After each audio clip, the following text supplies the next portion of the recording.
Praise the Lord दोस्तों, आज दुनिया के अंदर बहुत कुछ घटित हो रहा है क्योंकि इजराइल के अंदर जो कुछ भी होता है उसका असर पूरी दुनिया में देखने को मिलता है। और बीते 2-3 दिन पहले इजराइल के अंदर जो हुआ, 7 अक्टूबर को इजराइल के अंदर जो हुआ और उसके बाद इजराइल ने जो प्रतिक्रिया उस घटना की दी, पूरी दुनिया के अंदर आज सनसनी फैली हुई है कि आखिर क्या मध्य पूर्व के अंदर होने जा रहा है। तो इस विषय के ऊपर मैं आप लोगों को प्रोफेसी अपडेट देने के लिए आया हूं कि बाइबल में इन सब बातों के बारे में क्या बताया हुआ है और इन सब बातों के बारे में जान करके, इन सब बातों के बारे में सुन करके क्या हमको भी आश्चर्यचकित हो जाना चाहिए या रोमांचित हो जाना चाहिए। आखिर बाइबल में और दूसरी भविष्यवाणियां जो है, जो इजराइल में पाई जाती हैं, उनके अंदर इस विषय में क्या बताया हुआ है, इन सब बातों के ऊपर इस समय हम लोग चर्चा करने जा रहे हैं। और 7 अक्टूबर को जब इजरायली योम किप्पुर का युद्ध जो कि 1973 के अंदर हुआ था, उसके 50वीं सालगिरह को मना रहे थे, तो एग्जैक्टली 7 अक्टूबर 1973 को सीरिया और मिस्र ने इजराइल के ऊपर हमला बोला था और एग्जैक्टली 7 अक्टूबर को ही 2023 में हमास के जो आतंकवादी हैं उन्होंने गाजा से इजराइल के ऊपर हमला बोल दिया और एक भयानक कत्ले आम जिसको कहते हैं, जिसको हम कहें नरसंहार जो है वो किया है। और अभी तक पता चला है कि 900 से भी ज्यादा इजरायली मारे जा चुके हैं। कई सारे सैकड़ों की तादाद में इजरायली जो नागरिक हैं उनको बंदी बना लिया गया है। गाजा के अंदर वो लोग हैं और ये संख्या जो है मरने वालों की, ये और भी आगे जा सकती है। तो जैसे जैसे शव जो हैं इजरायली नागरिकों के मिलते चले जा रहे हैं, वैसे वैसे ये बात सामने आती चली जा रही है कि कितने इजरायली जो मासूम लोग थे उनको, निर्दोष लोगों को हमास के आतंकवादियों के द्वारा मार डाला गया है। लेकिन जब हम इन सब बातों को न्यूज के ऊपर सुनते हैं, सोशल मीडिया के ऊपर वो सारे पोस्ट पढ़ते हैं, वो सारी न्यूज जो हमारे पास इजराइल से आ रही है, इसको पढ़ने के बाद हमारे मन के अंदर जो पहला प्रश्न उत्पन्न होता है वो ये होता है कि बाइबल में इसके बारे में क्या बताया हुआ है। तो बाइबल में स्पेसिफिकली ऐसा नहीं बताया गया है कि हमास जो है वो इजराइल के ऊपर हमला करेगा, लेकिन हम कई सारी भविष्यवाणियों को जब एक साथ क्रम के अंदर रखते हैं, एक सीक्वेंस जब बनाते हैं, तो हमको बहुत कुछ बाइबल से और दूसरी भविष्यवाणियों से समझने को मिलता है, जिससे हम आज के हमारे सिनेरियो को समझ सकते हैं। 1947 में इजराइल के अंदर जो डेड सी है यानी मृतक सागर जो है, उसके पास जो गुफाएं पाई जाती, जिनको कुमरान की गुफाओं के नाम से जाना जाता है, उन गुफाओं के अंदर 2000 साल पुराने बाइबल की जो मूल पांडुलिपियां थी, ओरिजिनल मैन्यूस्क्रिप्ट्स जो थी, वो वहां पर प्राप्त हुई थी। और वो खोज इतनी महत्वपूर्ण थी कि उससे इस बात का पता चला कि बाइबल जो आज हमारे हाथों में है वो बिल्कुल एक्यूरेट है और उसके अंदर कोई भी अदला बदली नहीं की गई है। जैसा कि कितने लोग 2000 सालों से इस बात का इल्जाम लगाते हुए आए कि बाइबल को यहूदियों के द्वारा बदल दिया गया, लेकिन 2000 साल से भी ज्यादा पुराने बाइबल की जो मूल पांडुलिपियां थी, जब वो मिली तो इससे ये बात साबित हो गई कि बाइबल के अंदर कोई भी फेरबदल नहीं की गई है और जो वचन हमारे हाथों में है वो वही वचन है जो 2000 साल पहले अस्तित्व में पाया जाता था और लोग उसको पढ़ा करते थे और उस पर विश्वास किया करते थे। और उन्हीं स्क्रॉल्स के अंदर जो डेड सी के पास कुमरान की गुफाओं के अंदर मिली, जिन उनको डेड सी स्क्रॉल्स के नाम से जाना जाता है। और इन डेड सी स्क्रॉल्स के अंदर जो खोज करता थे, जो आर्कियोलॉजिस्ट थे, उनको एक और स्क्रॉल मिला था, एक बहुत महत्वपूर्ण स्क्रॉल मिला था जिसको द वॉर स्क्रॉल के नाम से जाना जाता है। यानी कि उस स्क्रॉल के अंदर एक युद्ध की भविष्यवाणी जो है वो प्रदान की हुई है। 2000 साल पहले वो भविष्यवाणी जो थी वो लिखी गई थी इजराइल के अंदर। अब उस भविष्यवाणी को किसने लिखा और वो प्रकाशन उनके पास कहां से आया, इस बात का जवाब हमारे पास मौजूद नहीं है। लेकिन हिब्रू भाषा के अंदर एक स्क्रॉल पर 2000 साल से भी पहले उस भविष्यवाणी को दर्ज किया गया था और उस भविष्यवाणी के अंदर बताया गया था कि यहूदियों के ऊपर परमेश्वर का क्रोध भड़केगा और परमेश्वर उनको पूरी दुनिया के देशों में तितर बितर कर देगा। और हम देखते हैं कि ये बात बाइबल की भविष्यवाणियों में भी लिखी हुई है कि परमेश्वर यहूदियों को तितर बितर करेगा। मूसा ने व्यवस्था विवरण के अंदर ये भविष्यवाणी पहले ही प्रदान करी थी और परमेश्वर ने रोमन सेना के द्वारा जब यरूशलेम का और इजराइल का विनाश कराया तो परमेश्वर ने पूरी दुनिया के 100 देशों में यहूदियों को तितर बितर कर दिया था। लेकिन द वॉर स्क्रॉल के अंदर इस बात को बताया हुआ है कि एक दिन परमेश्वर यहूदियों को वापस उनके देश पवित्र भूमि इजराइल में लेकर के आएगा। और क्या भविष्यवाणी लिखी हुई है? यहूदियों को वॉर स्क्रॉल के अंदर ज्योति के पुत्र कहा गया है, यानी सन्स ऑफ लाइट कहा गया है। और यहूदियों के जो दुश्मन हैं उनको वॉर स्क्रॉल्स के अंदर अंधकार के पुत्र यानी सन्स ऑफ डार्कनेस कहा गया। और क्या कहा गया है उस भविष्यवाणी में, हम उसको एक बार पढ़ लेते हैं। जब ज्योति के पुत्र वापस आकर यरूशलेम के निर्जन प्रदेश में डेरे खड़े करेंगे। वॉर स्क्रॉल की इस भविष्यवाणी में इस बात को साफ शब्दों के अंदर बताया गया है कि यहूदी लोग वापस आएंगे और इजराइल जो कि एक रेगिस्तान बन चुका होगा 1900 सालों में, वहां पर आकर के वापस से अपने डेरे खड़े करेंगे, वापस से अपने घर बनाएंगे और वापस से वहां पर बस जाएंगे। लेकिन इस स्क्रॉल को डेड सी स्क्रॉल्स के अंदर वॉर स्क्रॉल यानी युद्ध का स्क्रॉल क्यों कहा जाता है? क्योंकि इस स्क्रॉल के अंदर 7 युद्धों की भविष्यवाणी दी हुई है जो अंत के दिनों में इजराइल के द्वारा लड़े जाएंगे, मध्य पूर्व के अंदर लड़े जाएंगे। और इन 7 युद्धों में से 6 युद्ध जो हैं वो इतिहास के अंदर हो चुके हैं।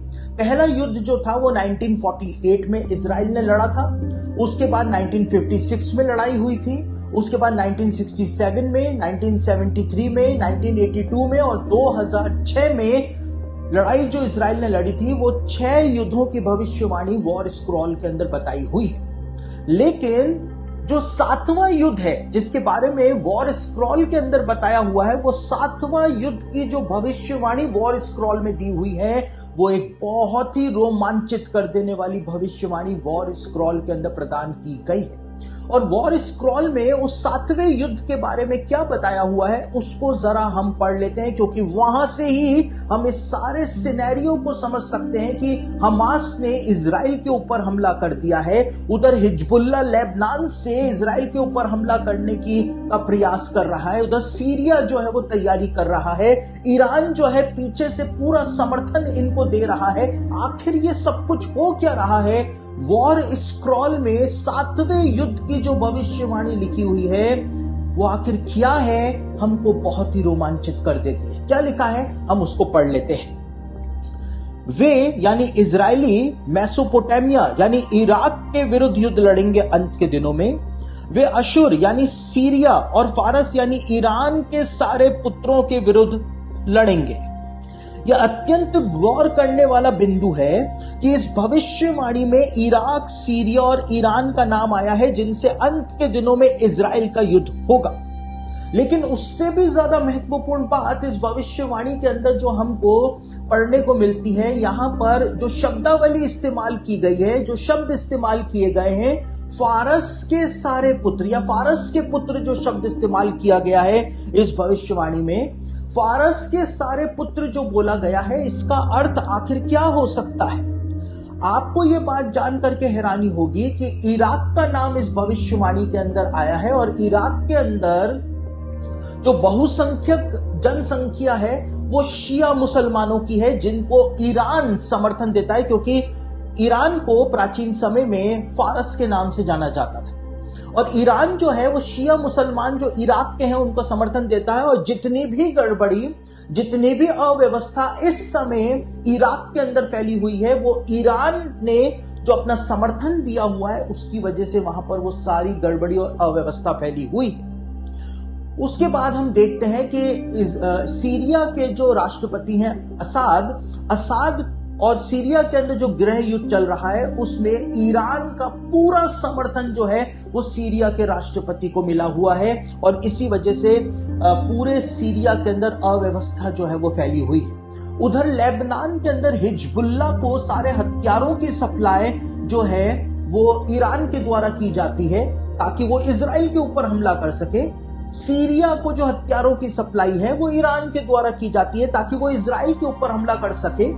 और दूसरी तरफ गाजा में जो हमास संगठन है उसको भी हथियारों की सारी सप्लाई जो है वो ईरान के द्वारा की जाती है ताकि वो इजराइल के ऊपर हमला करके इजराइल का नामो निशान मिटा सके। तो यहां पर इस भविष्यवाणी में बताया है कि अंत के दिनों में इजरायली जो है वो मेसोपोटामिया यानी इराक के ऊपर हमला करेंगे, सीरिया के ऊपर हमला करेंगे, वो फारस के सारे पुत्रों के खिलाफ लड़ाई लड़ेंगे। फारस के सारे पुत्र जो है वो एक संकेत हो सकता है कि यहां पर इराक के अंदर जो शिया मुस्लिम्स हैं जिनको ईरान समर्थन करता है, हिजबुल्ला है, लेबनान के अंदर सीरिया है और हमास जो है, इनको हो सकता है कि यहां पर फारस के सारे पुत्र बोला गया है, क्योंकि इसके अलावा और कहीं से भी ये भविष्यवाणी जो है उसकी व्याख्या या उसका इंटरप्रिटेशन हम सही तरीके से नहीं कर सकते। तो यहां पर इस भविष्यवाणी में 7वें युद्ध के बारे में बताया हुआ है कि 7वां युद्ध जो है वो इराक, सीरिया और फारस के सारे पुत्रों यानी लेबनान के हिजबुल्ला और गाजा के हमास और उसके साथ ही साथ ईरान के साथ, फारस के साथ इजराइल के द्वारा अंत के दिनों में लड़ा जाएगा। और ये 7वां युद्ध होगा जिसकी भविष्यवाणी द वॉर स्क्रॉल के अंदर दी हुई है। लेकिन डेड सी स्क्रॉल्स जो कुमरान की गुफाओं में 1947 के अंदर मिले थे, उसके अंदर एक और स्क्रॉल मिला था जिसको डेमस्कस डॉक्यूमेंट के नाम से जाना जाता है, और उसको कई सारे लोग जो हैं वो कायरो डेमस्कस डॉक्यूमेंट भी कहते हैं, क्योंकि दमिश्क को लेकर के, डेमस्कस को लेकर के उसमें भविष्यवाणियां दी हुई।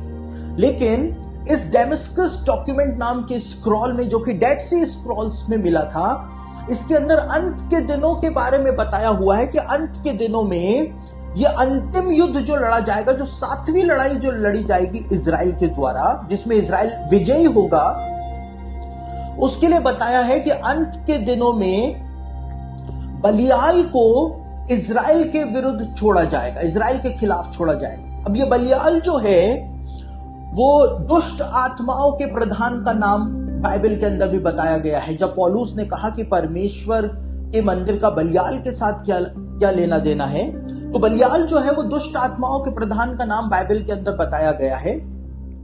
और यहां पर बताया है कि अंत के दिनों में बलियाल को इजराइल के खिलाफ छोड़ा जाएगा, और ये इराक, सीरिया और ये जितने भी देश हैं मध्य पूर्व के, इनको बरगला करके बलियाल जो है वो इजराइल के खिलाफ लेकर के आएगा।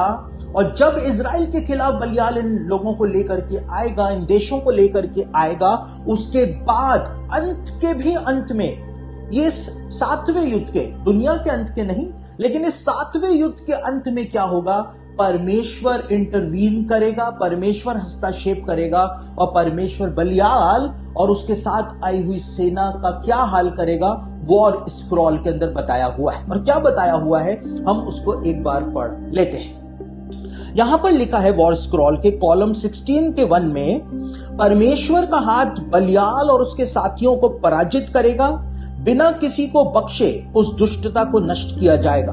अंधकार के पुत्रों में से यानी इजराइल के दुश्मनों में से कोई भी नहीं बचेगा।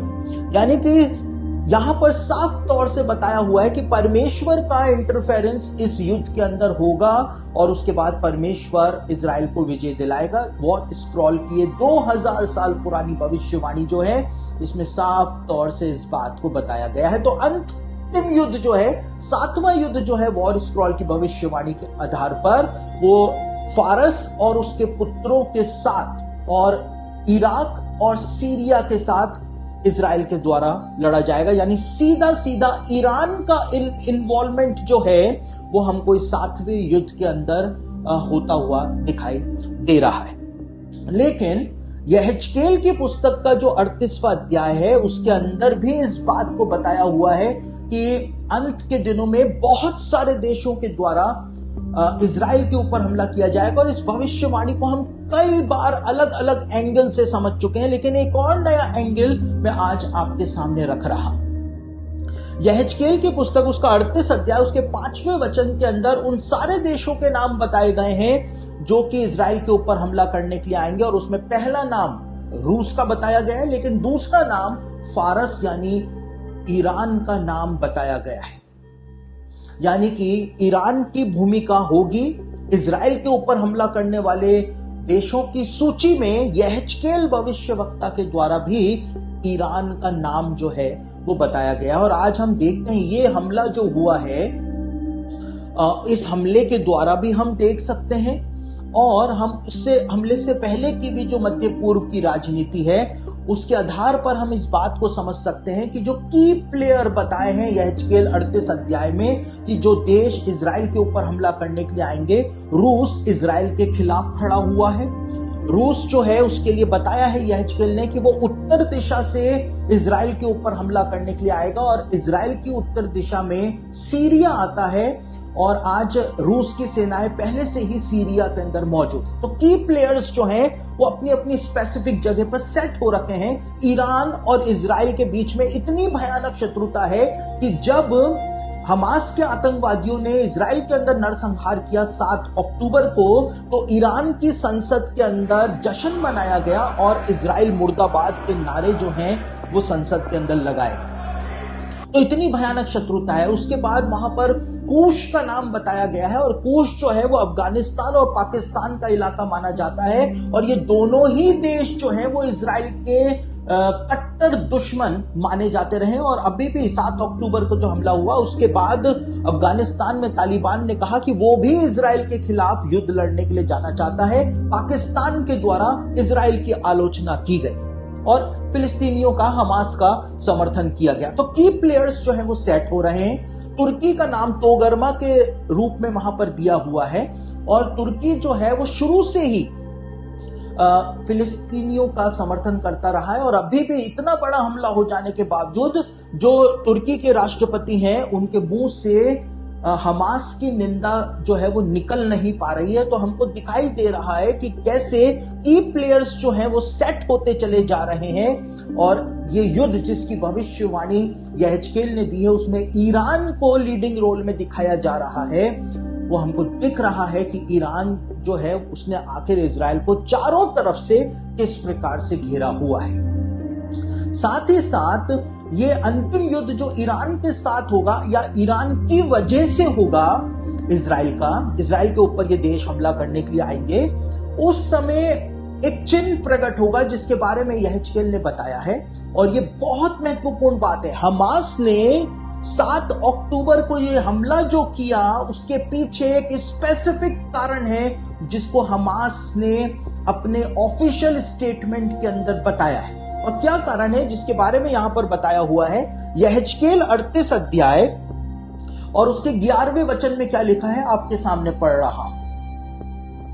और तू कहेगा, मैं बिन शहरपनाह के गांव के देशों पर चढ़ाई करूंगा, मैं उन लोगों के पास जाऊंगा जो चैन से निडर रहते हैं, जो सब के सब बिना शहरपनाह और बिना बेड़ों और पल्लों के बसे हुए हैं। इजरायली इतिहास को 1948 से आप उठा करके देखें 2023 तक, तो कोई भी ये नहीं कह सकता है कि इजरायली चैन से इजराइल देश के अंदर बसे हुए हैं, क्योंकि आतंकवादी हमले वहां पर होते हैं। दुश्मन देश की सेनाएं इजराइल के ऊपर निरंतर हमले करती रही हैं, तो इजरायली चैन से तो नहीं बसे हुए हैं। तो इस भविष्यवाणी का मतलब क्या है? यहेजकेल ने आखिर किस बात की ओर संकेत दिया था? यहेजकेल ने कहा था यह हमला कब होगा, स्पेसिफिक टाइमिंग बताई थी, जब इजरायली चैन से अपने देश के अंदर रह रहे होंगे, उस समय यह हमला जो है वो किया जाएगा। मध्य पूर्व की राजनीति के अंदर, मिडिल ईस्ट की जो पॉलिटिक्स है उसके अंदर एक सबसे बड़ा यू टर्न तब आया जब राष्ट्रपति डोनाल्ड ट्रंप जो थे उनकी अगुवाई के अंदर मध्य पूर्व के जो मुस्लिम देश थे उन्होंने इजराइल के साथ शांति संधियां करनी शुरू कर ली, जिसको अब्राहमिक एकॉर्ड या अब्राहम एकॉर्ड के नाम से जाना जाता है। और यूएई ने वो संधि करी, बहरीन ने वो संधि करी, और अलग अलग देश जो हैं वो संधि, उन्होंने, मुस्लिम देशों ने इजराइल के साथ संधि करी और इजराइल के साथ शांति स्थापित कर ली। इजिप्ट जो है और जॉर्डन जो है वो पहले ही इजराइल के साथ शांति स्थापित कर चुके थे, और अभी 7 अक्टूबर से पहले इजराइल के अंदर खुशी की लहर दौड़ गई जब प्रिंस सलमान जो हैं, सऊदी अरेबिया के जो प्रिंस सलमान है, उन्होंने इस बात को कहा कि सऊदी अरेबिया भी अब इजराइल के साथ अब्राहमिक अकॉर्ड के अंदर शामिल होने जा रहा है। और अगर सऊदी अरेबिया इजराइल के साथ अब्राहमिक अकॉर्ड में शांति संधि कर लेता है तो फिलिस्तीनी आतंकवादियों को मिलने वाली जो सहायता है, आर्थिक सहायता है, उनके फाइनेंशियल एड जो है वो रुक जाएगी। और इसी वजह से जब हमास ने इजराइल के ऊपर हमला किया तो उन्होंने अपने ऑफिशियल स्टेटमेंट में कहा कि जितने भी मुस्लिम देशों ने इजराइल के साथ शांति संधि करी है, यह हमला उन सब देशों को एक चेतावनी है कि इजराइल के साथ शांति संधि ना करें, क्योंकि सऊदी अरेबिया यदि हाथ से निकल गया, सऊदी अरेबिया की अगर इजराइल के साथ मित्रता हो गई तो फिर सारा मसला जो है वो सुलझ जाएगा, क्योंकि सऊदी अरेबिया मिडिल ईस्ट की आर्थिक सुपर पावर जो है, फाइनेंशियल सुपर पावर माना जाता है। तो इस बात को हम इस सिनेरियो में समझ सकते हैं कि यहां पर यहेजकेल ने टाइमिंग बताया है, क्योंकि जब सारे शत्रु देशों से इजराइल की शांति संधि हो जाएगी तो वो चैन से अपने देश में निडर बसे रहेंगे और उस समय उनके ऊपर यह हमला जो है वो किया जाएगा। तो यहेजकेल ने साफ तौर से हमारे समय की जो वर्ल्ड पॉलिटिक्स है, मिडिल ईस्ट की पॉलिटिक्स है, उसको अपनी किताब में कुछ चंद शब्दों के अंदर ही लिख दिया था। लेकिन एक नॉन कैनोनिकल किताब है जिसको लेकर के मसीही लोग बहुत बहस करते हैं, जबकि ये बहस करने का ऐसा कोई कारण ही नहीं है, क्योंकि वो नॉन कैनोनिकल है। तो जब नॉन कैनोनिकल है तो उसको लेकर के बहस करने का तो कोई प्रश्न उठता ही नहीं है। लेकिन कई सारे लोग जो अपने आप को स्कॉलर समझते हैं वो उस किताब को लेकर के काफी बहस करते हैं। उसको बुक ऑफ इनोक के नाम से जाना जाता है, यानी हनोक की पुस्तक के नाम से जाना जाता है। और नॉन कैनोनिकल हनोक की पुस्तक के अंदर अंत के दिनों में क्या होगा उसकी एक भविष्यवाणी दी हुई है, जो भी हमको फारस और उसके पुत्रों के पास ही लेकर के आ जाती है, ईरान के इन्वॉल्वमेंट की तरफ लेकर के आ जाती है। क्या लिखा है हनोक ने अंत के दिनों की अपनी भविष्यवाणी में, उसको हम एक बार पढ़ लेते हैं। हनोक ने अपनी पुस्तक के 56 चैप्टर के 5 से लेकर 8 वचन में लिखा है, और उन दिनों में यानी अंत के दिनों में स्वर्गदूत जमा होंगे और अपना सिर पूर्व की ओर करेंगे। देखिए, बाइबल में जब भी दिशाओं का वर्गीकरण किया जाता है और बाइबल में जब भी कहा जाता है उत्तर, दक्षिण, पूरब, पश्चिम, तो बाइबल की भविष्यवाणियों में उसका मतलब होता है वो सारे देश जो यरूशलेम की पूरब दिशा में, उत्तर दिशा में, दक्षिण दिशा में आते हैं। तो यरूशलेम को केंद्र बिंदु बना करके भविष्यवक्ता जो है वो दिशाओं का क्लासिफिकेशन या वर्गीकरण किया करते थे। और यहां पर जब लिखा है कि पूरब की ओर अपना मुंह करेंगे तो इसका मतलब है यरूशलेम की पूरब दिशा की यहां पर बात की जा रही है। पार्थी और मादी लोगों की ओर, पार्थी और मादी लोग जो हैं यानी कि फारसी और मादियों की बात यहां पर की जा रही है, जिसको आज हम ईरान देश के नाम से जानते हैं। यहां पे लिखा है और अपना सिर पूर्व की ओर करेंगे, पार्थी और मादी लोगों की ओर, कि राजाओं को उत्तेजित करें और कि गड़बड़ी की आत्मा उन पर आ जाए।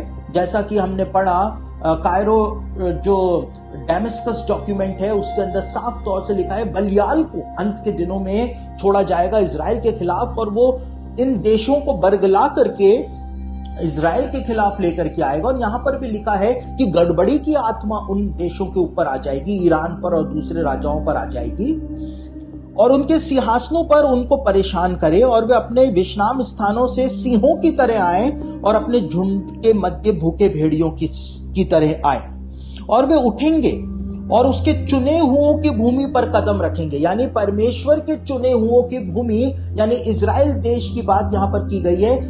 ये फारसी और मादी लोग आएंगे और इनके साथ दूसरे राजा भी आएंगे और ये इजराइल के भूमि के ऊपर कदम रखेंगे।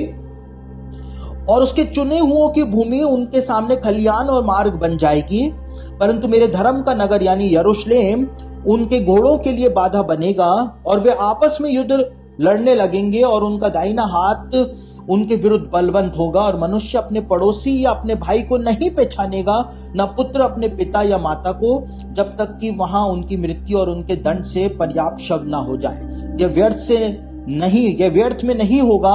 और उन दिनों में अधोलोक का मुंह खुलेगा और वे उसमें गिर जाएंगे और उनका विनाशक अधोलोक चुने हुओं की उपस्थिति में से पापियों को खा जाएगा। तो यहां पर हनोक ने अपनी किताब के अंदर ये भविष्यवाणी अंत के दिनों के लिए प्रदान करी है और हनोक ने साफ तौर से स्पेसिफिकली यहां पर ईरान का नाम, फारस का नाम बताया है और दूसरे राजाओं का नाम बताया है जिनके ऊपर एक दुष्ट आत्मा उनको परेशान करेगी, एक दुष्ट आत्मा उनको बरगलाएगी, जिसके बारे में डेमस्कस डॉक्यूमेंट में कहा है कि वो बलियाल होगा जो इन देशों को बरगला करके इजराइल के खिलाफ लेकर के आएगा। और उसके बाद परमेश्वर का भयानक दंड बलियाल नाम के उस दुष्ट आत्माओं के प्रधान के ऊपर और उसके साथ आए हुए सारी सेनाओं के ऊपर प्रकट होगा और परमेश्वर अपनी महिमा को प्रकट करेगा और परमेश्वर अपने लोगों को बचाएगा। और यहां पर एक बहुत महत्वपूर्ण बात हनोक ने लिखी है। हनोक ने कहा है ये सब कुछ जो इतना कत्ले आम जो होगा शत्रु की सेना का, वो व्यर्थ में नहीं होगा, यानी उसके पीछे एक लॉजिकल कारण होगा कि इजरायली अपने देश में चैन से बसे हुए हैं, किसी का नुकसान नहीं कर रहे हैं। दुनिया में कैंसर का इलाज ढूंढने के कगार पर पहुंच गए। अगर कैंसर का इलाज मिल जाता है तो पूरी दुनिया को एक वरदान जो है वो मिल जाएगा। वो अपने देश में बसे हुए हैं, टेक्नोलॉजी को बना रहे हैं, बीमारियों का इलाज ढूंढ रहे हैं, लेकिन उनके ऊपर जबरन हमला करके और उनके लोगों को मार दिया गया। तो उसका परिणाम जो है वो बहुत ही भयानक होगा। और यहां पे लिखा है ये सब कुछ व्यर्थ में नहीं होगा। उसके पीछे एक रीजन है कि इतना भयानक दंड शत्रुओं की सेनाओं को दिया जाएगा।